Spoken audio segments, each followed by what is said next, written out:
Well, the Penrith Panthers finished second in the competition. They take on the Warriors, who finished sixth on a very warm spring day in Sydney. The ground is half covered in shade, but conditions very tough for these Holden Cup sides to try and decide the best under-20 team in the competition in 2013. Here come the Warriors in their third grand final, the most successful under-20 team in history.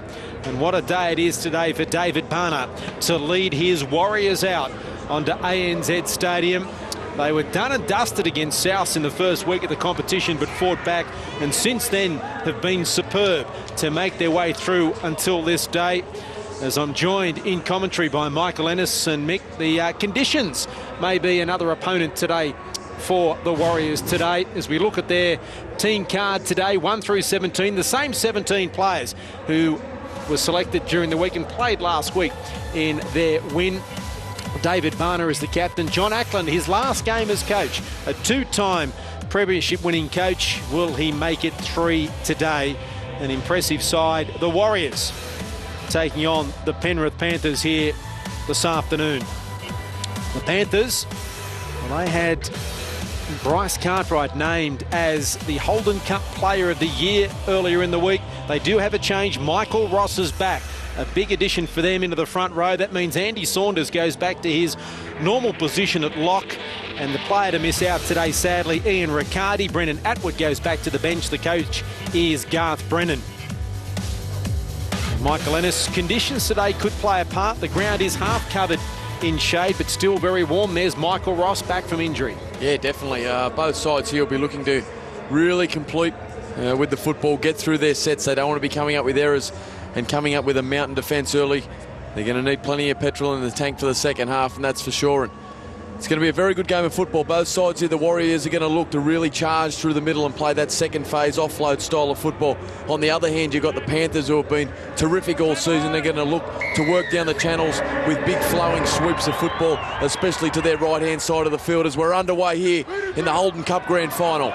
James Taylor has the first hit up of the afternoon for the Warriors. 2 tries last week, and a terrific win for them over the Bulldogs.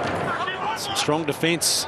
Halfback over the top, Daniel Foster on Vitala Mariner. Now here's Vitae. He is the danger man in terms of offloads for the Warriors, and they wrap him up. There were 4 Panthers in there to make sure he didn't get the footy away. Slow to his feet there, Vitae. Havili out of acting half. Here's Barner. Just shy of that halfway line. Mosley, one of the defenders. Havili again. Taylor, his second hit up. He got through the tackle of Dunley, but Ross was there to tidy up. What a good set here from the Warriors to start the grand final. Lenore kicking into the corner. Terrific in this under-20s competition in terms of bringing on some wonderful talent. The Warriors there, exceptional in their first. At acting half. Now Barner steps out of the tackle of Mosley, but can't get away from Saunders. Last here, so Roberts with the restart. Mosley. This is Ross.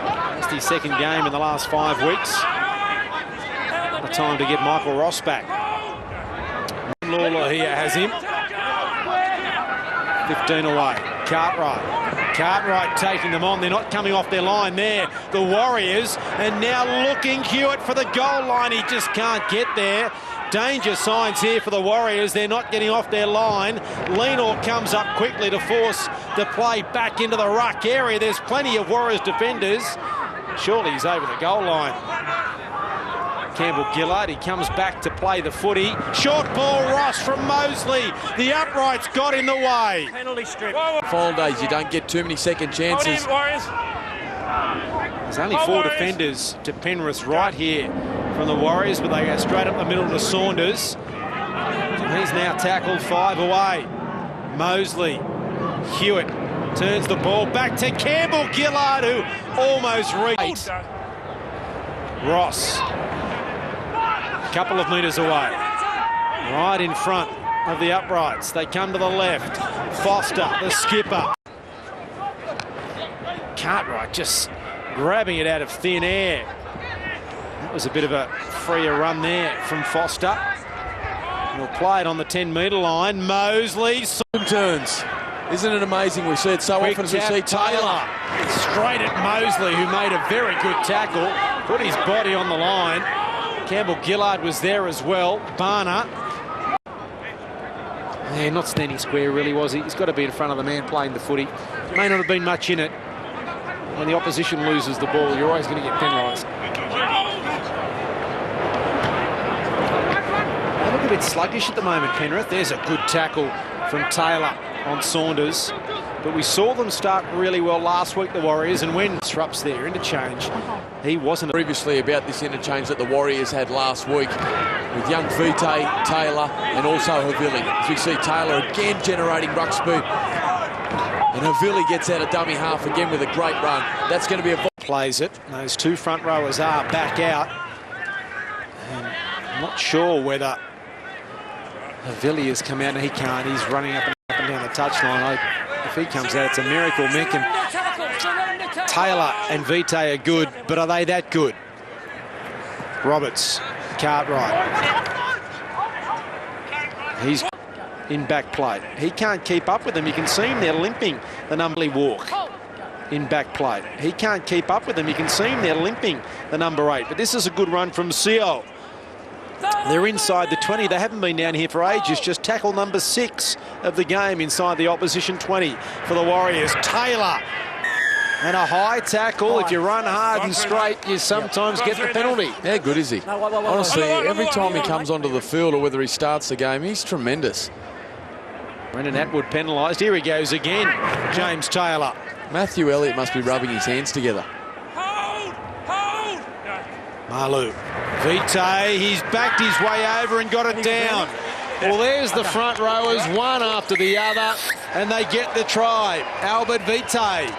He almost fell over the goal line because he can barely walk. Well, lovely little short ball there from Malu to Vitae, and we saw it last week against the Bulldogs. He's too strong close to the line, big Vitae.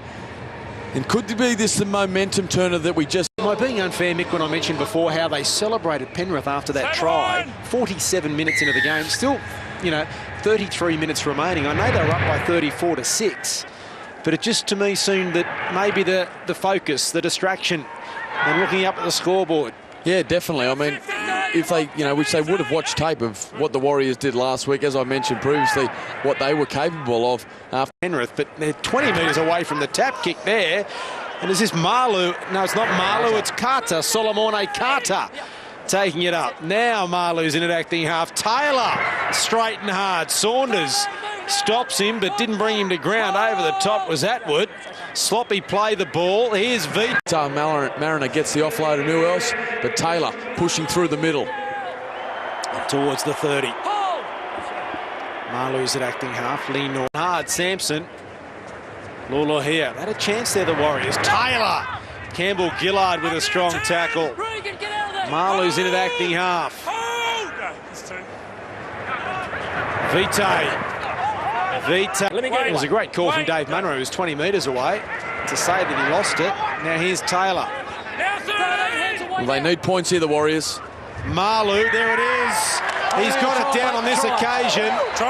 We've waited a while for the other one to be denied, but it's 20 minutes. Keep an eye on them. I'll say it again. I just thought the Panthers celebrated a little bit too strongly after the try to Mitchell Clark to put them up 34-6 with 33 minutes to go.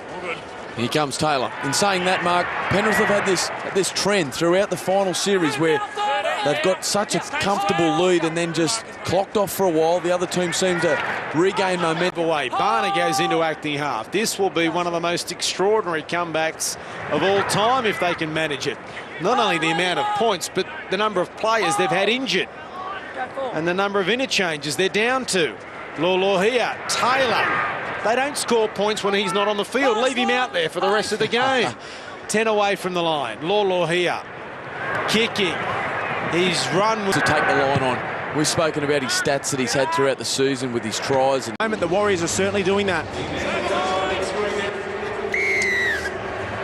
Cartwright with the restart. Here comes Taylor. Straight there at Campbell Gillard. Repeat that again with James Taylor and Albert Vitae. The number of points conceded when they're not on the field and the number of points the Warriors score when they are is remarkable. It's phenomenal. It's probably the only front row pairing that can do that. Now, we saw it last week. The whole momentum shifts while they... That's what they needed, didn't they? It was a great set from Penrith. Very controlled and a nice kick from Hewitt, as you mentioned. Now the wingers and the outside backs getting in to try and ease the pressure here. With the Army Law here, 10 short of halfway. Slow play the ball. 9-6 the penalty count in favour of the Warriors. Here's our man again, James Taylor. Couple of short of halfway. Malu, Lenore, back on Kieran Moss if he's that groggy. I bet she does though. Rotini Zalesnak's not a bad replacement to go back to fullback. Taylor will play it 10 out from the line. Barner, now Vitae. Coming back strong. Stay behind. Cartwright to restart. Yes, they've had all the possession, the Warriors, but they've done more with it with the two front rowers out there. Here he comes again, James Taylor. Look at the wind in the sails there from the number 8. A number 10, I should say, for the Warriors, and he still has the energy to talk to the referees as he's forced backwards. 18 of 18 in the second half, any side. What about this man, Carter? Hasn't he been outstanding? Here, another hit up for Andy Saunders. He's almost to the line, Saunders. David Barner makes another tackle. Mosley, now Hewitt. Hewitt, he will more than likely, he's slotted in that right second row, but he can play in the centres. Interesting to see whether they move James Blake into 5'8" and Hewitt into half. There's Hewitt making the tackle. Off the ball! 6 hands away now. Well, we've seen a similar moment a few weeks back when young Brooks for the Tigers went down. Saunders made the tackle. He's injured too, Vitae. Look how slow and hard it is for him. James Taylor. Well, I've said enough about him over the last few weeks. And sloppy play the ball though. Someone could have been penalised there. Faitala Mariner back.